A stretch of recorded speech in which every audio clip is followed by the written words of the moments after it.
Okay, yeah. No, we have Natori Blue in the building. Hello, folks. Don't be shy. Oh no, don't be shy. It's not the time to Not be the shy right time, now. huh? Nah, but we're gonna just hop right into it. First of all, when we get in, tell some people about you. Like, where are you from and your name and how you got started. Well, there's this great big city I'll say this, the closest city that You started right. people It's a are great probably- big city. It's a great big city, amen. Bryan College Station is probably the closest reference I can give, but I am from the big city of Hearne, Texas. You know, we in the building. Yes, born and raised in Hearne, Texas. Pretty big family there. My grandparents, 6 children. There were over 30 of us grandchildren. Wow. My grandfather was a pastor of our church there, so grew up under him, and it's a blessing. Ooh, okay, get emotional thinking about him. My grandfather's passed now, but yes, grew up in Hearne, attended church there. Small schools, amen. Yes. Yeah, we'll talk about that adjustment a little later. Yeah. But yeah, great schools, great teachers though. I really did love the community, the small, intimate community feel, right? And I didn't know anything different, until I moved away. But there's something special about that kind of close-knit community, small town. So what formed that flower, that singing flower, Natori Blue? What made you become this person? Where do I start? My family for sure. So music is definitely just something that runs in our blood.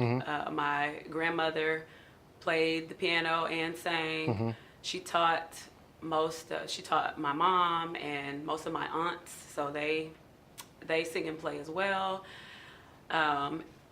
Most of the family members who don't sing play some sort of instrument, from drums to you name it. So music was a thing. Like, I couldn't get away from it if I had wanted to. So you've been singing all your life, pretty much. Yeah, pretty much. In the choir, youth choir when I was younger, and then my mom was over the young adult choir, started a citywide choir. So I was a part of both of those, and that's really, that was really my training ground. So coming from this small town, like you said, from a training, like, who was some of, like, I guess, your biggest influence, the people that really poured into you while you were young, that kick-started your career? Ooh, that's hard. I'm gonna miss somebody. Y'all charge it to my head, amen. Absolutely, without a doubt, my grandfather. Seriously, he made me feel like there was nothing that I couldn't do. Just so encouraging. He was there. There was never a time when I needed him when he wasn't, breaking his neck to get to me to help, to support, whether it was him being there physically, whether it was monetarily, whatever it was that I needed. Words of encouragement, just that kind of inspiration that you see, I think, in movies and things that kind of seems unreal. That's how he pushed me and inspired me and just made me feel like I could do anything. So definitely my grandfather, of course, my mom and my aunts, a lot of my teachers, deacons at the church. That, like I said, there was something really special about that close-knit community. It takes a village to raise a child. We had a great village, from the schools to the church, at home, of course. There's so many people. I don't want to start naming. Y'all see me, I'm nervous. As far as getting to that point, when did you know that, you know what, I got it, I can sing, I know I can sing, I'm hearing it from everybody around, this is what I want to do? I don't think I knew that while I was at home, because I felt like I could sing well enough. I was in, like I said, in the choir, in the youth choir, young adult choir. I would sing, kind of around town. But I knew that I was in a small town. I knew that. And I would see, Yolanda Adams on television, Bobby Jones show, all of this. And I was like, yeah, I can do this over here, but I can't do that.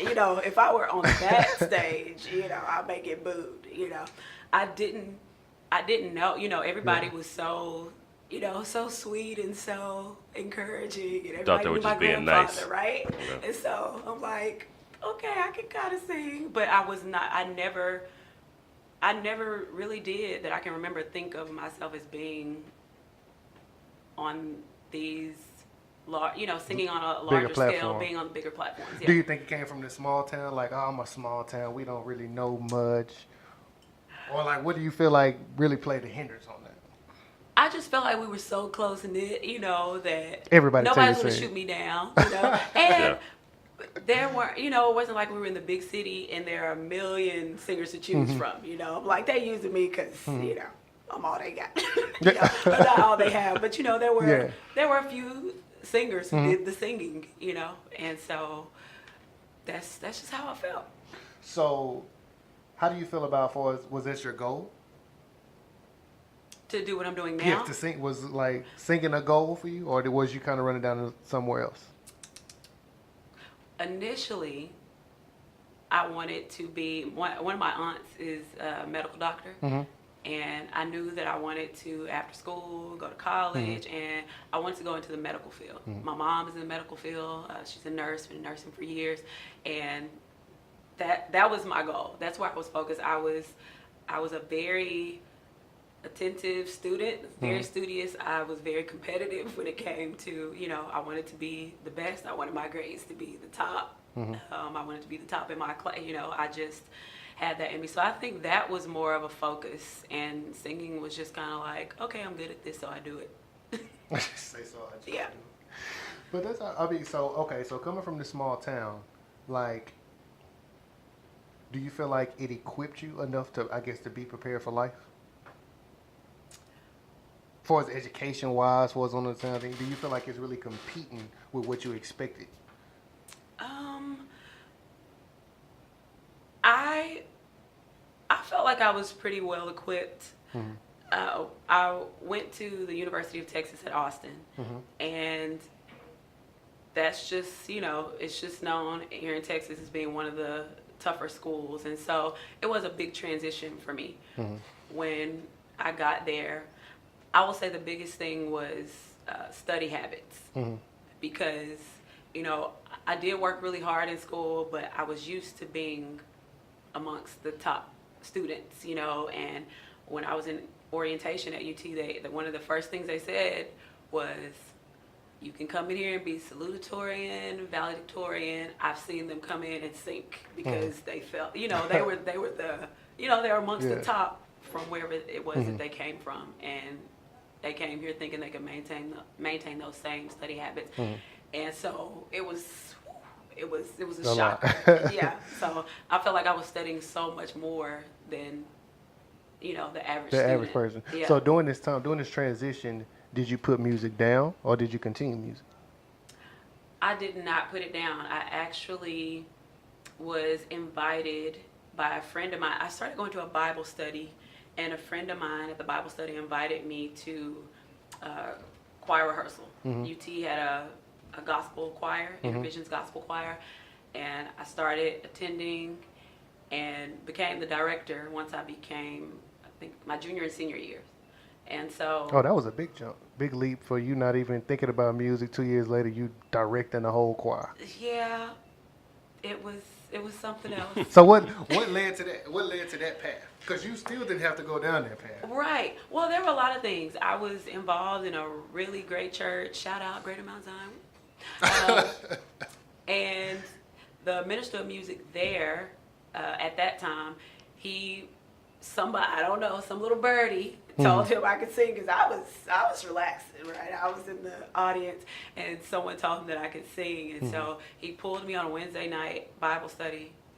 pulled him to his office like, hey, I just want to hear you sing. Somebody told me you could sing. So he gets on his piano and plays, and I sang. And he was like, okay, I want you to sing tonight before the sermon. Like, okay. So on the spot. On the spot. And I'm usually not very good at that. So amen that he thought I could sing. And between the church and Intervisions Gospel Choir at UT, and there was also another group about a year later that asked me to come and sing with them too. So it just it came to me. I really was not seeking it out. It just... When did you decide to make this a career? What made you? I don't think anything made you, but what some of the things, that made you be like, you know what, I'm going to just do this music thing. This is going to be my career. Once I started writing music as well, and I was very nervous about sharing my music with anyone because I had heard I actually wrote a song when I was in high school and someone heard it, and the feedback was not great, let's just say. It was like, we heard you sing that ugly song on that tape. That's exactly what was said. Very direct. Heard you doing that ugly singing Which on was that probably just hate. Oh Yeah, my know it. God. I was like, and I was very soft-hearted then, since I have grown some thick skin, but that was hard to hear. So once I got to college and I was feeling, I was hearing music, I was like, okay, I gotta write this stuff down, I gotta record it. And I just, once I saw that I was good at it, which came through people who had been doing this for years, so ministers of music, choir directors, other singers, seasoned singers. Once they heard some of my music and heard me sing and started encouraging me, that let me know, because like I said, when I was back in my hometown, I didn't know for sure.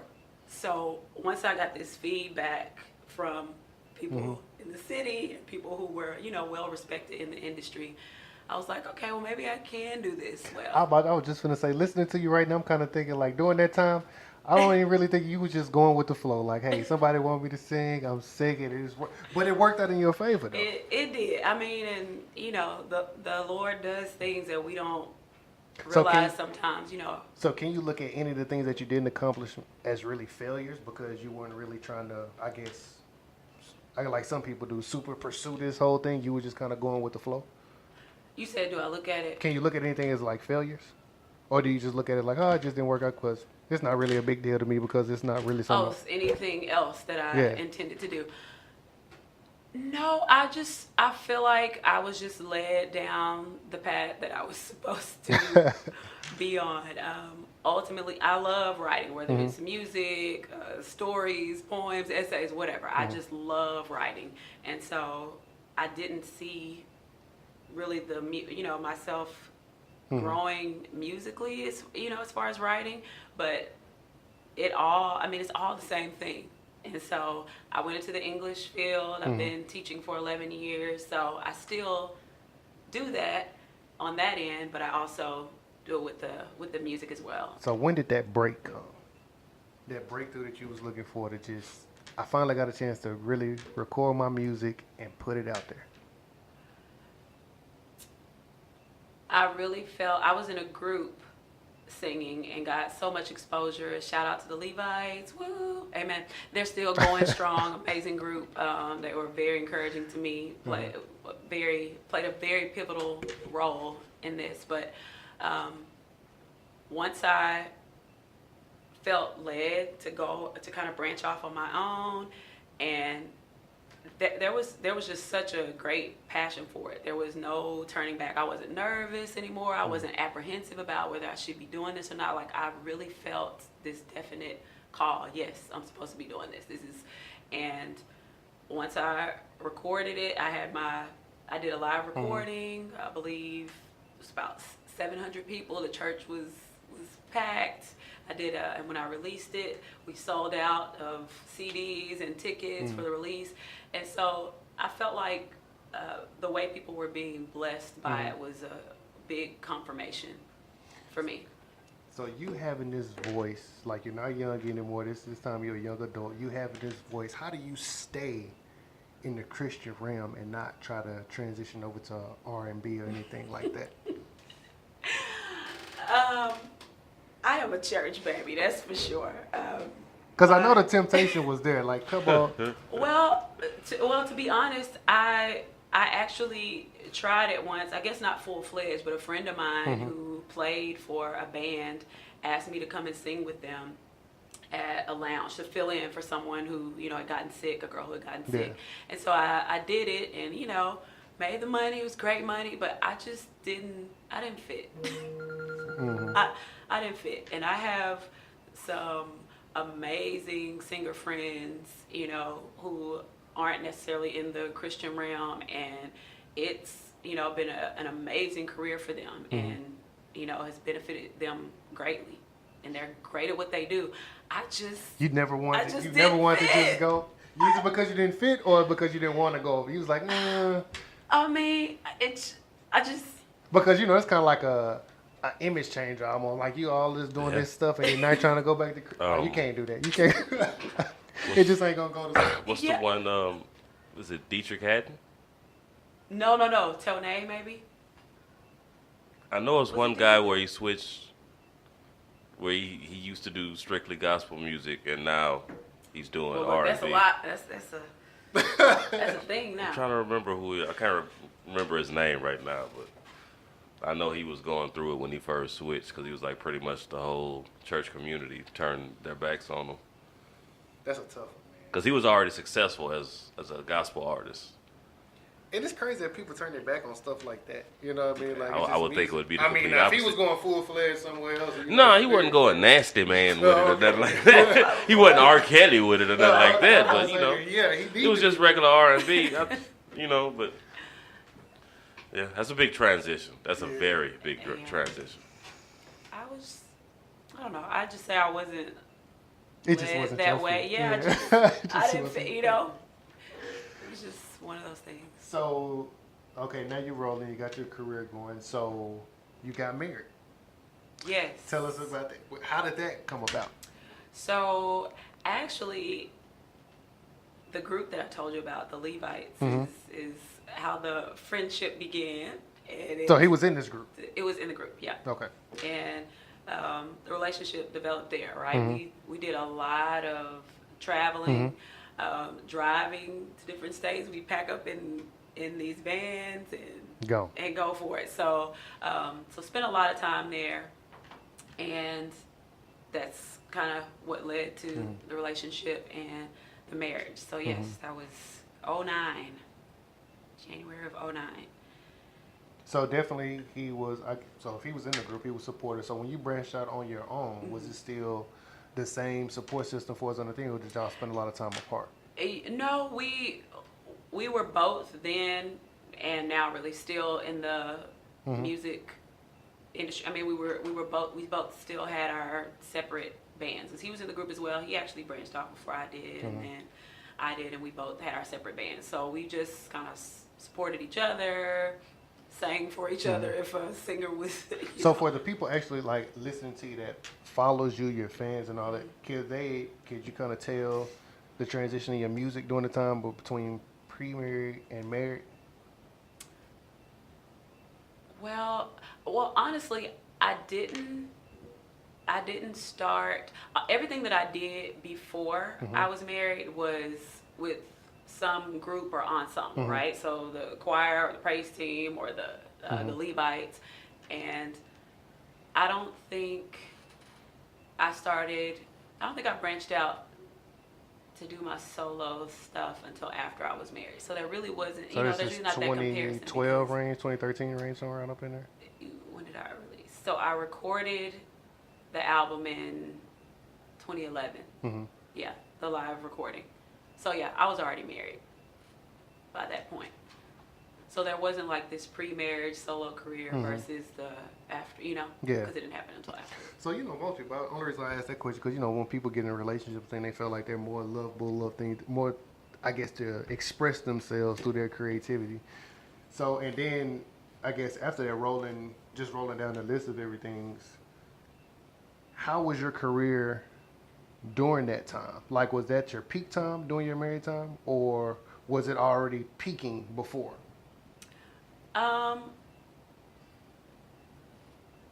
I think It was, I think it was still developing before.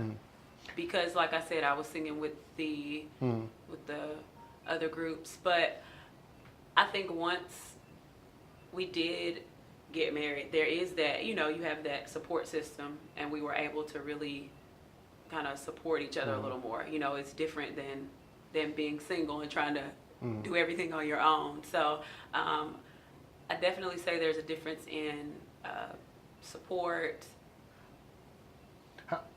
How was it recording your album, your first solo album? I guess by yourself, working on without the rest of the team. It was hard work, but it was very enjoyable. It was a lot of, especially since I did a live recording. Yeah. We went into the studio. I had to lay out the plan first, right? Go and talk to the engineer, the studio engineer. We had to go in and record background vocals, and we used those, as support during the actual live recording. So we had to record those for every song beforehand. I had to make sure everything was written. The title track of my album, Long Live the King, that was the very last song that was finished. And so it was work up until, up until the moment. So it was a lot of work, but I enjoyed every minute of it. I learned so much. The writing process was great. A lot of praying, a lot of, okay, Lord, I don't know what's next. This song is not finished. But it was good. It was all a great learning experience. What I hear a lot, like a bunch of writing. Is like writing one of your favorite things to do? It is.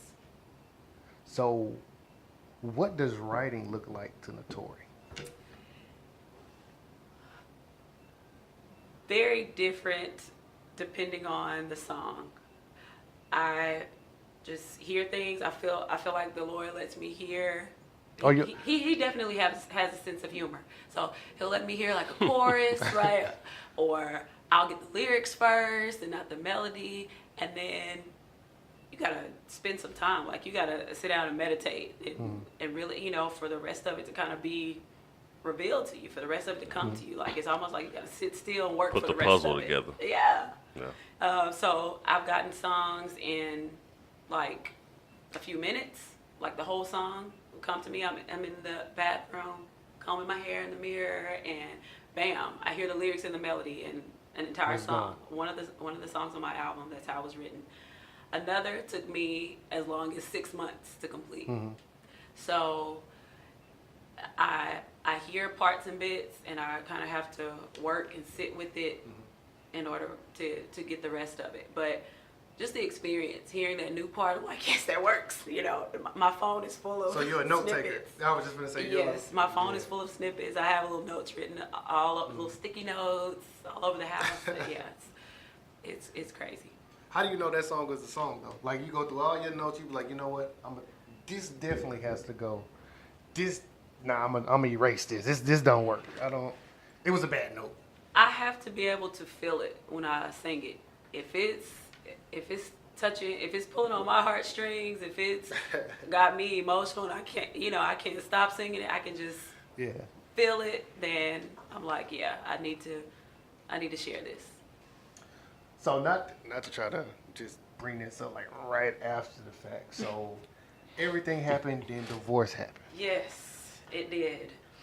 So, I'm sure it's one of those things that you don't know you don't know unless you know. You can't really convey the emotions and the craziness. It really is just a one-of-a-kind experience. So yes, it unfortunately came to that place, and it's still just amazing that you was able to continue to put out music during such a crazy time. Well, I can only say the Lord.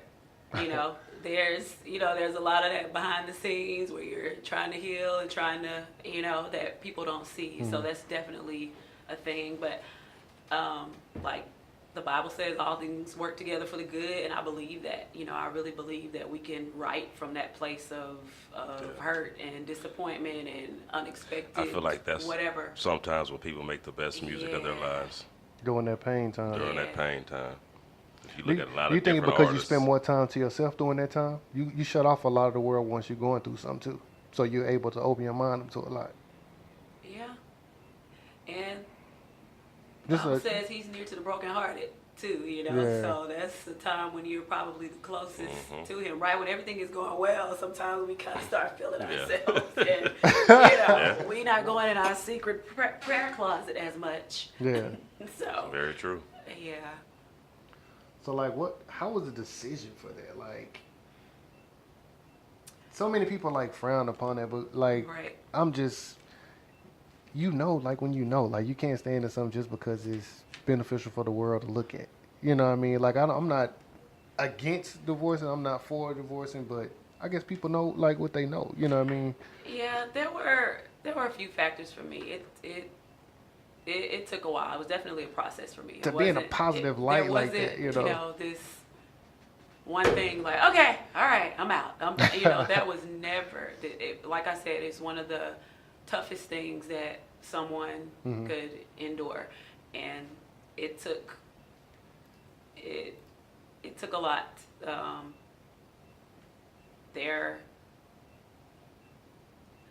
So coming. I already know. Yeah, I'm just gonna smooth straight on through transition. Transition. Keep it moving. But so you come out of that, you get new life, new roles. How does life feel after that? Like, it takes sometimes when we're actually transitioning through something, it takes your getting through it and then looking back and saying, oh, like look how this happened, right? Because you don't necessarily see it as it's unfolding, but looking back now and seeing how, the Lord really just took care of me. Yeah.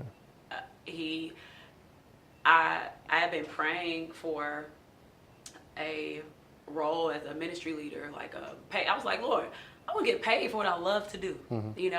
I teach, and I love teaching. That's awesome. But I also love this thing. I love doing ministry, and I was like, I want to be this. This is what I want to do. And so he rolled out the red carpet, like it happened. And again, this is not stuff that I was seeking out.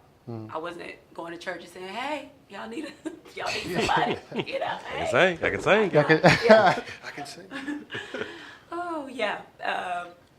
People literally, even the church where I am now, the minister of music that's there currently, he called me and said, I haven't heard you sing before, but I've heard so many good things about you.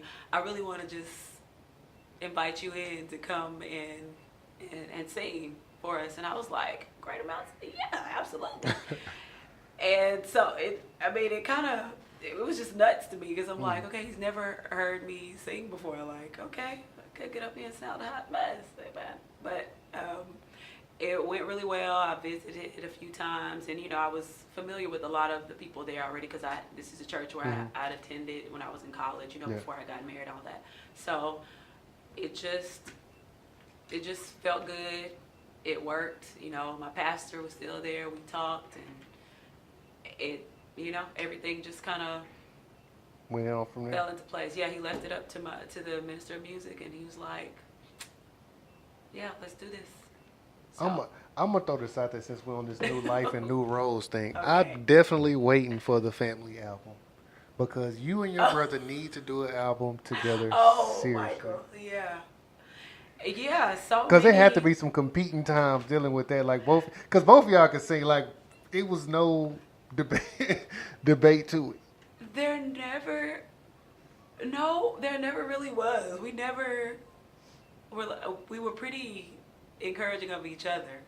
There was never really any competition. Y'all never talked about that as far as doing the album togety, music together? Well, yeah, now we've discussed that for sure. Definitely. So many singers, right? My cousin Alicia, cousin Olivia, every So many singers. I'm talking about family full of people that can blow. Yeah. Yeah, y'all need to do it then. My aunts, yeah. And then we have, instrumentalists too, right? We've got drummers and keyboardists. And so, yeah, it's definitely something we have discussed. It's a matter of us getting together. And, my brother's overseas. He's in Thailand now. So it's definitely a matter of us. Well, I guess, we can do things electronically these days, right? It's 2019. Yeah. So it's just a matter of doing it. We've just got to do it. So you got your music going. This is after everything. Now you're in grad school. How's life doing grad school? Lordy.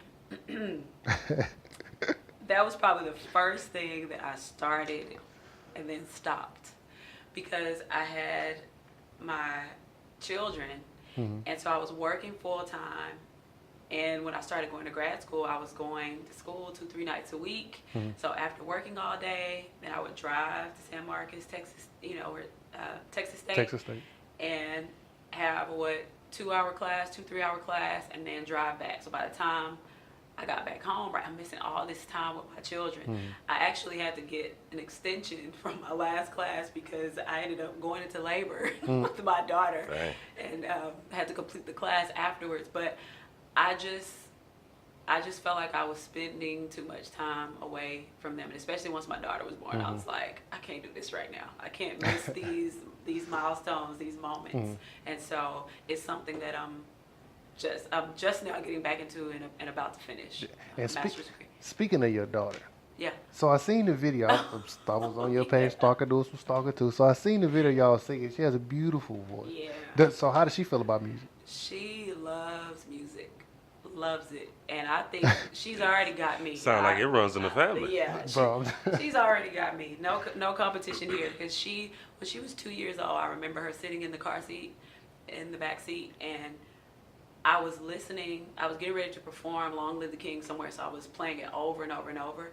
And there's like this lick in there that the lead guitar does, and she did it. She hummed it. It was a very difficult, little run, and I was like, did she just so I played it back? Did she do it again? She did it again. I was like, that is insane. Yeah. She was 2 years old at the time, crazy.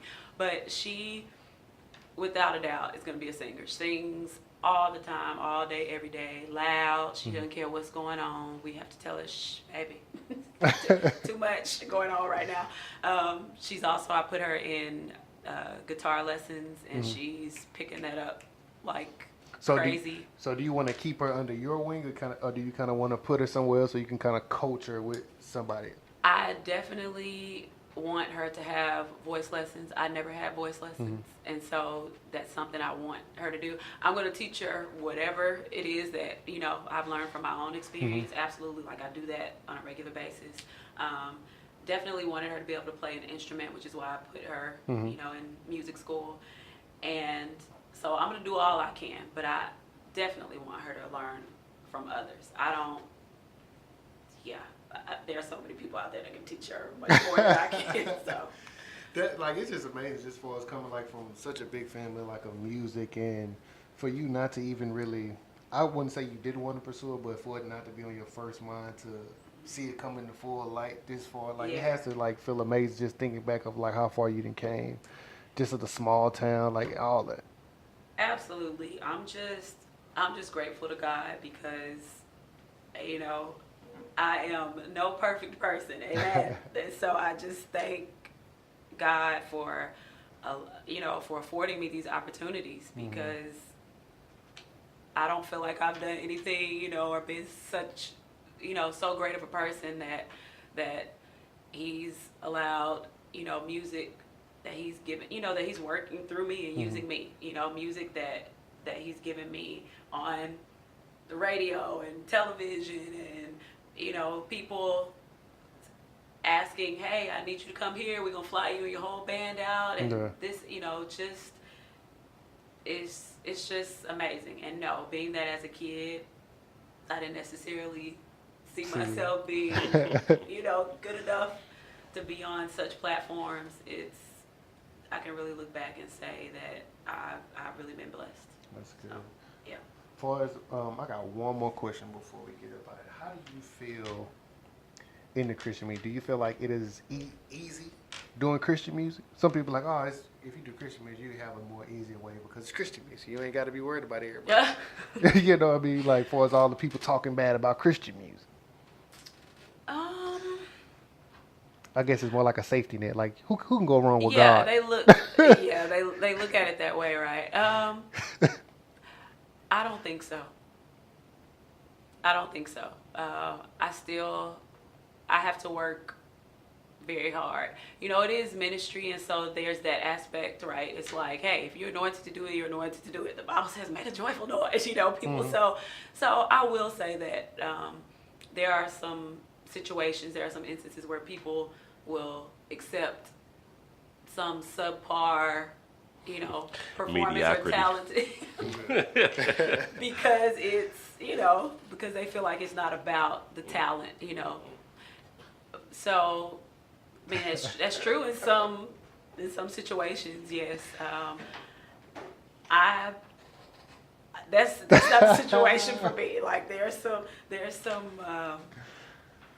a high demand, you know, there's a high standard, I'm sorry. Mm-hmm. And I just don't feel like, I'm very hard on myself, so I don't feel like I can, you know, I don't feel like, okay, let me just go out there and.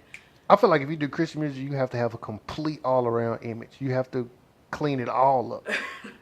Because if you step out of bounds at any time, they're going to tear you down. Yeah. People tend to put you on, you know, this pedestal, which I hate. But I'm not gonna lie, I hate it. I'm just like, we are human, like everybody else, and you know we mess up like everybody else. I know absolutely. I've made some ignorant decisions, plenty of those, selfish decisions, plenty of those. Just flat out dumb things, you know. So. And it is what it is. Yeah. You know, it's done. It happens. But yeah, none of us are spotless. You know, right. we just aren't. Exactly. That just is not reality. So the Christian, they need to let go of all that. It's just not gonna happen. Let it go, people. Let it go. I think that's more of that old school way too. You know, real religious by the law. Mm-hmm. Yeah. No. Dressed to your ankles. Right, that's it.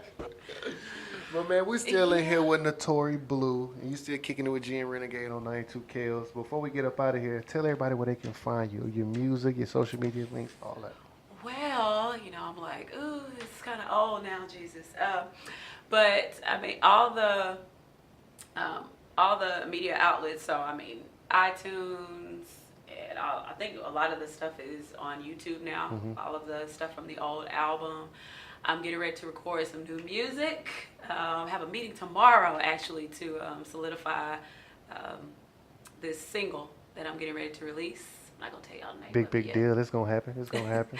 So, but yeah, I mean, if you Google Natori Blue, it'll come up. You'll see it. Videos and, you know, ways that you can access all my music. So, and also NatoriBlue.com. Mm-hmm. Can go there as well and access everything. So y'all check me out. Hey, we definitely will. Make sure y'all go follow her too, man. Stop right now and go follow her. Mm-hmm. If not, do it after the show. If you're driving, don't do it while you're driving. We got enough bad traffic as it is. But hey, man, we finna get up out of here, man. Again, you kicking it with G and Renegade on 92 KLs. Renegade, what you got, man? Hey, man, let's get up out of here and get to some loving. I'm going to start. Leave us with some good quotes. Let's leave it like that. Leave us with something good. It is Valentine's Day. Let's get up out of here and get to some good loving, man. In the name of Jesus. Amen. Amen.